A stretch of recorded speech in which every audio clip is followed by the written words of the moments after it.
Praise the lord. ప్రభు అయిన యేసు నామములో అందరికీ వందనములు. యేసయ్య మాటను ఈ కార్యక్రమాన్ని వీక్షించడానికి ప్రేమతో నేను మిమ్మల్ని ఆహ్వానిస్తున్నాను. ఈ దినము యోహాను సువార్త 8వ అధ్యాయము 42వ వచనం నుండి 47 వచనాల వరకు ధ్యానించుకుందాం.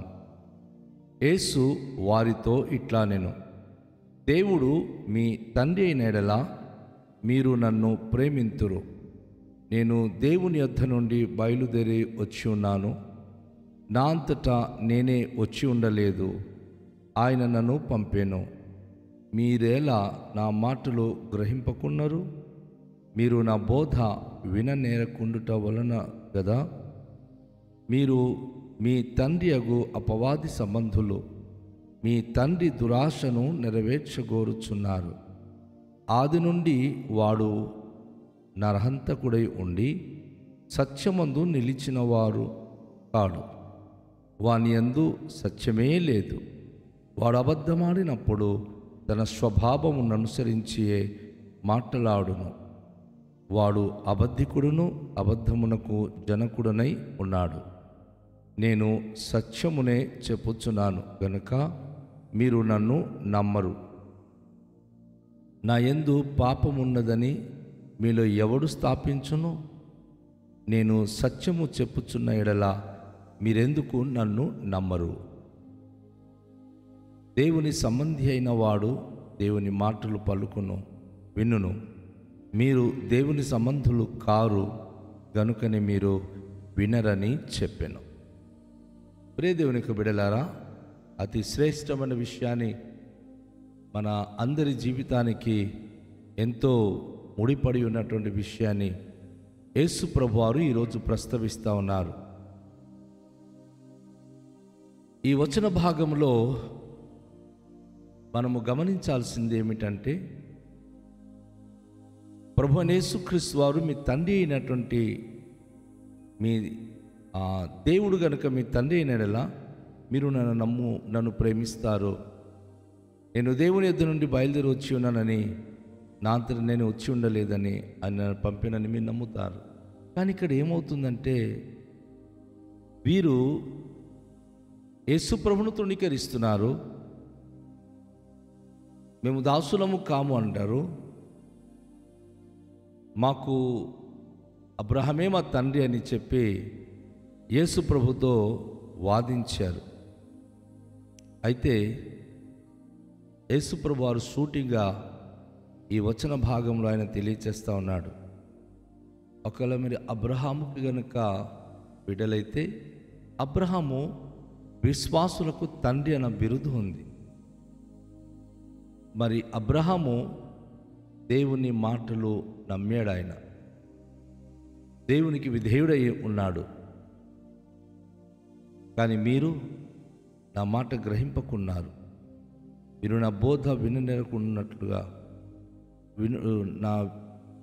నా బోధ విననేరక ఉండుట వలనని కదా. యేసయ్య ఏం చెప్పినా ఈరోజు లోకము వినడం లేదు, నమ్మడం లేదు. ఎందుకు?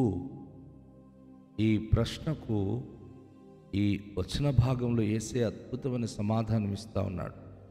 మనుషులు ఎందుకు అవిధేయులుగా ఉన్నారు? ఎందుకు మనుషులు దేవుని మాటలు ఎడచెవులు పెడుతున్నారు? ఎందుకు అంటే,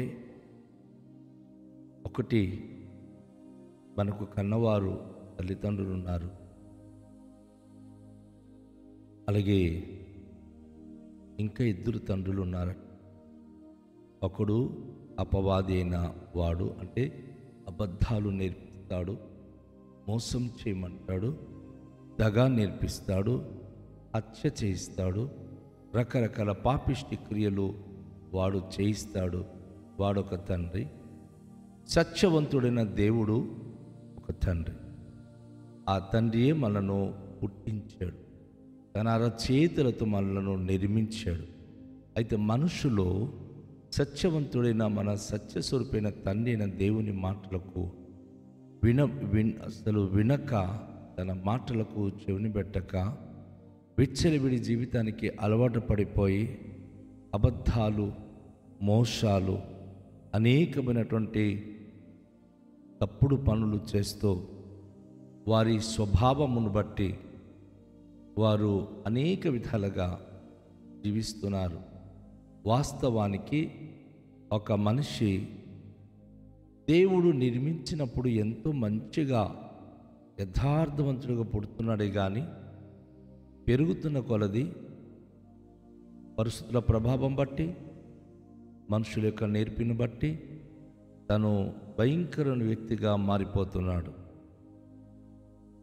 దేవుని వాక్యం మనకేం చెప్తుందంటే, యేసుప్రభు వారు అంటున్నారు, మీ తండ్రి అగు అపవాది సంబంధులు మీరు. వాడు ఎలాంటి వాడంటే వాడు దురాశపరుడు కనుక వాడు దురాశని కోరుతున్నారు. ఆది నుండి వాడు నరహంతకుడై ఉండి సత్యమందు నిలిచినవాడు కాడు. సొంత అన్నదమ్ముల్నే హత్య చేపించిన స్వభావము సాతానికి ఉంది. అన్నదమ్ములు, అక్కచెల్లెలు, బంధుమిత్రులు చూడండి, ఈరోజు కిరాతకంగా ఒకరినొకరు చంపుతున్నాడు. అది దేవుడు నిర్మించిన మనుషులు కాదు, దేవుడు నిర్మించిన మనుషులే కానీ అపవాది సాతాను చేత నడిపించబడిన వారు. అందుకే మీ తండ్రి అగు అపవాది సంబంధులు మీరు. వాడు దురాశ మీరు నెరవేర్చగోరుతున్నాడు. వాడు ఆది నుంచి హంతకుడు, సత్యమందు నిలిచినవాడు కాడు, వాణ్యంది సత్యమే లేదు. అబద్ధమాడినప్పుడల్లా తన స్వభావం అనుసరించి మాటలాడుతున్నాడు.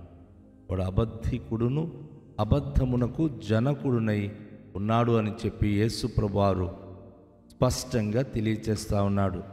ఈరోజు చాలామంది అబద్ధానికి జనకుడైన అపవాది యొక్క బిడలుగా జీవిస్తూ నోరు తెరిస్తే అబద్ధాలు, భర్త భార్యతో, భార్య భర్తతో, పిల్లలు తల్లిదండ్రులతో, తల్లిదండ్రులు పిల్లలతో.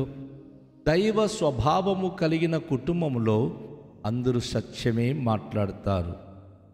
అపవాది సంబంధులు ఒకవేళ గనక ఇంట్లో ఉంటే అంత అబద్ధాలే చెప్తారు. ఆ ఇంట్లో సత్యం ఉండదు. వారు ఎవరితో మాట్లాడినా సత్యం మాట్లాడరు, అసత్యముగానే మాట్లాడతారు. కానీ సత్యానికే జయం తప్ప అసత్యానికి ఎప్పుడు కూడా విజయము ఉండదు. ప్రభు అంటున్నారు, నేను సత్యమునే చెప్పుచున్నాను కనుక మీరు నన్ను నమ్మరు. దేవుడు ఎప్పుడు మన జీవితాన్ని మంచి చేయాలని కోరి సత్యం మాట్లాడతాడు.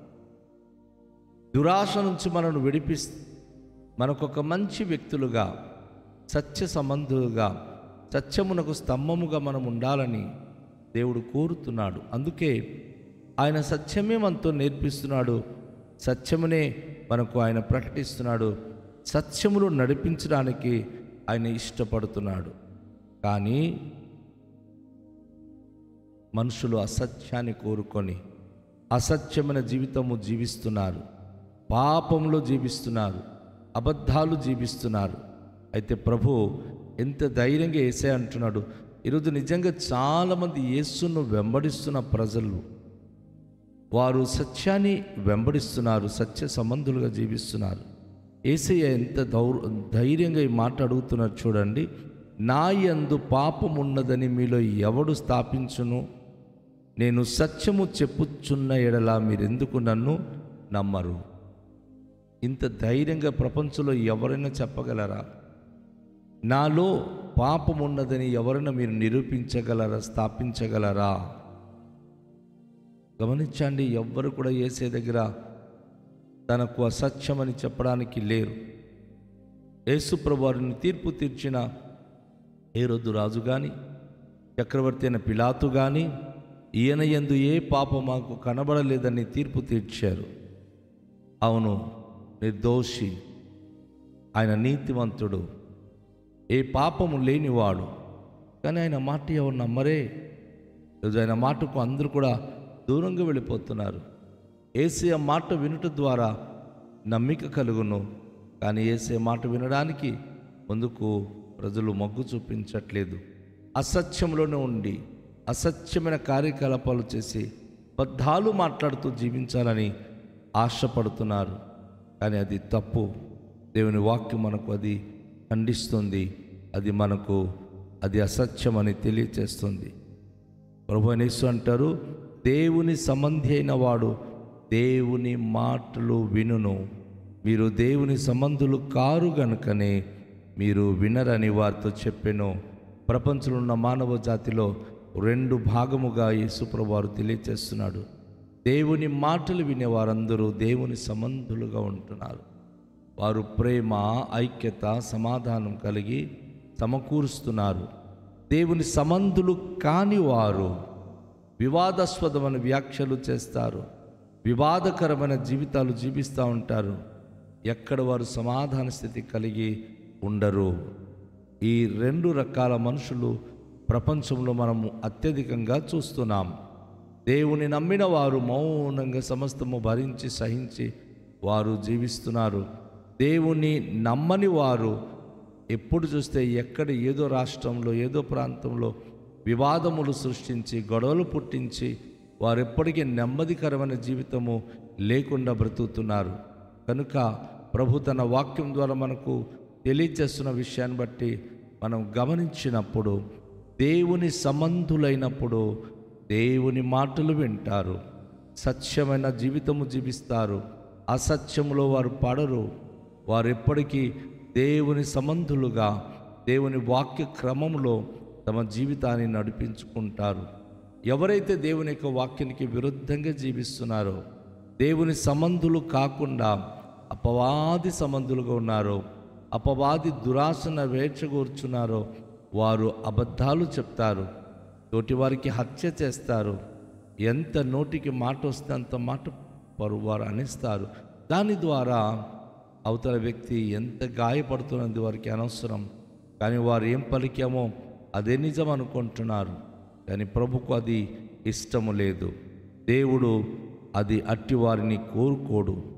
దేవునికి కావాల్సింది సత్యమైన జీవితము, సత్య సంబంధులుగా జీవించే ఆ జీవిత విధానాలు కావాలి.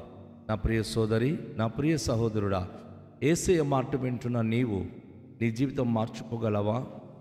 అసత్యం నుంచి తొలగిపోగలవా? ఈరోజు దేవునికి ఒక మంచి అవకాశం ఇస్తున్నాడు.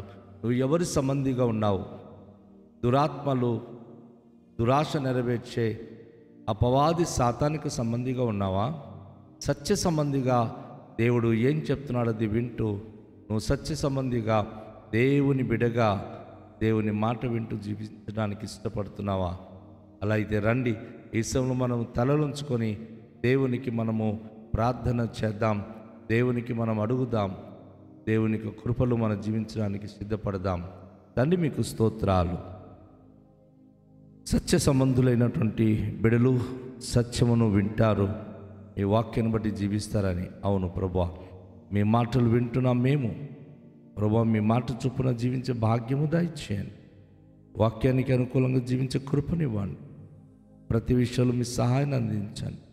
మీ యొక్క కృప, మీ కరుణ కటాక్షం ఈరోజు వాక్యం విన్న ప్రతి బిడలపైన ఉంచి సత్య సంబంధులుగా దేవుని ప్రియ బిడలుగా జీవించే భాగ్యవంతులై ఉండే కృపనిమ్మని యేసు నామములో ప్రార్థిస్తున్నాము తండ్రి. ఆమేన్. అందరికీ షాలోం. ప్రభు మనలను దీవించునుగాక.